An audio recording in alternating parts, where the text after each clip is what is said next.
तो कोई और होंगे सुनने वाले।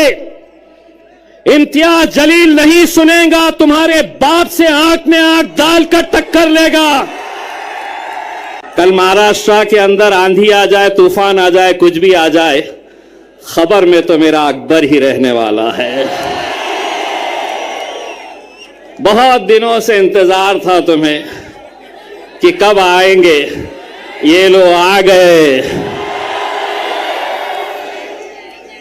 अकबर अवैसी साहब, ये चिराग को देखकर मचल रही है हवा। मेरे शहर में कुछ दिनों से बहुत तेज चल रही है हवा। बना रहे हैं किस्से जो मेरी नाकामियों के, उन्हें क्या खबर है कि रुख बदल रही है हवा। अल्हम्दुलिल्लाह, मैं सबसे पहले तो अल्लाह रब्बुल इज़्ज़त का तहे दिल से शुक्रिया अदा करता हूं। मैं जितना अल्लाह का शुक्र अदा करूं वो कम है। ये मोहब्बतें, ये दीवानगी, ये जुनून पिछले 10 साल से आपने इसमें कमी नहीं, बल्कि हर बार ये बढ़ती ही जा रही है। आपने मुझे मौका दिया। बैरिस्टर असदुद्दीन अवैसी साहब, अकबरुद्दीन अवैसी साहब ने मुझ पर एतमाद जताया। 2014 में एमएलए बनाकर आप लोगों ने भेजा। 2019 के अंदर जब सारी दुनिया कहती थी कि एमपी बनना आसान नहीं है, लेकिन मेरे ये गयूर मुसलमानों ने, दलितों ने, पिछड़ों ने एक आवाज लगाई और अल्हम्दुलिल्लाह आपने पार्लियामेंट के अंदर मुझे भेजा। 2024 में जब हमें नाकामियों का सामना करना पड़ा तो यकीनन आप भी मायूस थे, मुझे भी अफसोस था, लेकिन उसके बावजूद भी मैं ये लेकर आगे बढ़ा कि आज जो भी होता है, अल्लाह जो भी करता है वो बेहतरी के लिए करता है। जो भी फैसला अल्लाह का होता है उसमें उसकी रजामंदी होती है। शायद हो सकता है कि अल्लाह ने वहां नाकामयाब किया था तो यहां कामयाब करने वाला है। अल्लाह ने यह सोचा होगा कि बैरिस्टर असदुद्दीन अवैसी साहब पार्लियामेंट में अकेले संभाल सकते हैं। असद साहब का वो बयान आज भी मेरे मोबाइल में है, जब असद साहब ने कहा था कि मुझे अफसोस है कि मेरा बाजू इम्तियाज जलील मेरे साथ में नहीं है। दोस्तों, मैं आज पूरे यकीन, पूरी जिम्मेदारी, एक सच्चाई के साथ मैं आपको यह बात बताना चाहता हूं। लोकसभा का इलेक्शन हारने के बाद मैंने असद साहब से कहा था कि असद साहब, मैं 10 साल यह आवाम ने मुझे अपने दिल में बसा कर रखी है, अपने कांधे पर बिठाकर मुझे 10 साल रखी है, अब किसी और को मौका देंगे। लेकिन असद साहब ने मुझसे कहा था कि इम्तियाज, आज महाराष्ट्र के अंदर जो हालात है, महाराष्ट्र के अंदर जो फिरका परस्ती है, कोई आवाज उठाने के लिए तैयार नहीं है। उन्होंने अपना हुक्म दिया कि किसी भी हालत के अंदर तुम्हें महाराष्ट्र की विधानसभा के अंदर जाकर इन लोगों की आवाज बनना है और लड़ना है हुकूमत से आंख में आंख डालकर। मेरे कायद का हुक्म सर आंखों पर, लेकिन आप वो साजिशों को भी समझिए कि जो आज एक उम्मीदवार को मजलिस को खत्म करने के लिए कैसे कैसे हथकंडे अपनाए जा रहे हैं, क्या साजिशें खेली जा रही है। नासिर सिद्दीकी साहब, जब उनके खिलाफ 2 उम्मीदवार खड़े हुए, राजनीतिक तौर के ऊपर कट्टर दुश्मन, वो एक हो गए, एक प्लेटफॉर्म के ऊपर आ गए और उन्होंने कहा कि अगर हम दोनों लड़ते रहे तो यह जीत जाएगा, मजलिस जीत जाएगी। वो जो इतने इतने हिस्सों में बटे हुए हैं, वो एक हो रहे हैं, जिसका एक अल्लाह, जिसका एक रसूल। हम कैसे बट रहे हैं, हम क्यों बट रहे हैं, कौन बांट रहा है हमें? 28 उम्मीदवार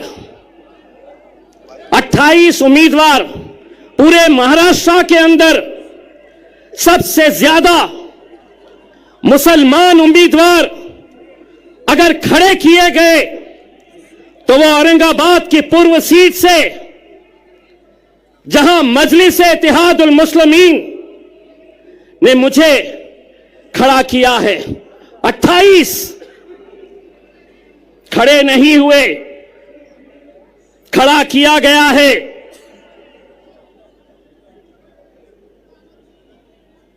मिन्नतें की गई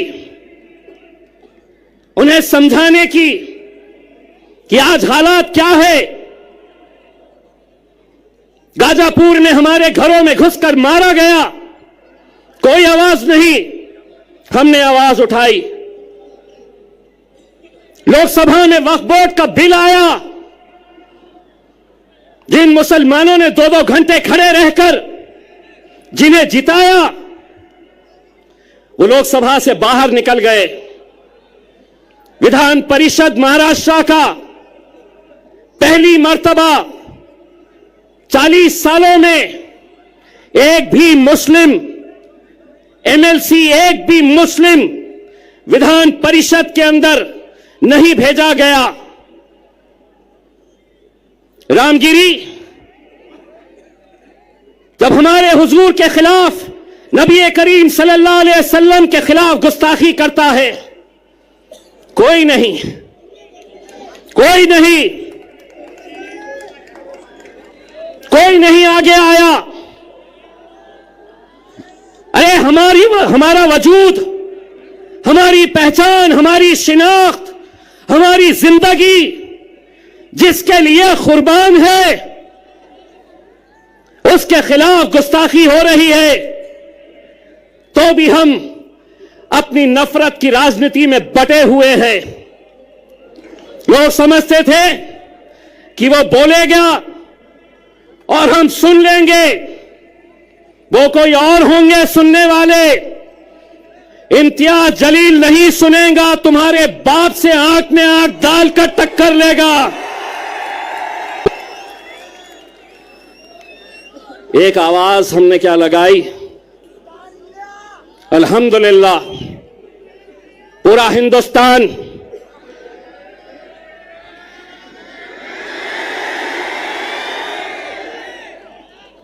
पूरा महाराष्ट्र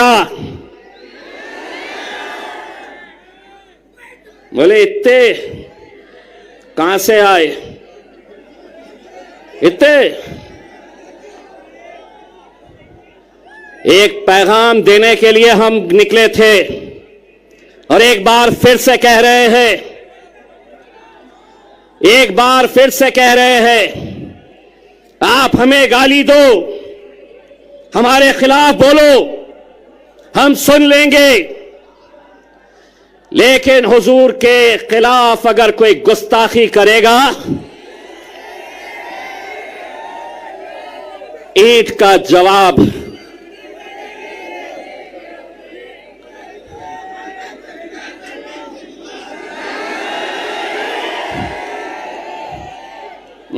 पुलिस वाले देख रहे मेरी तरफ, बोलता क्या पत्थर,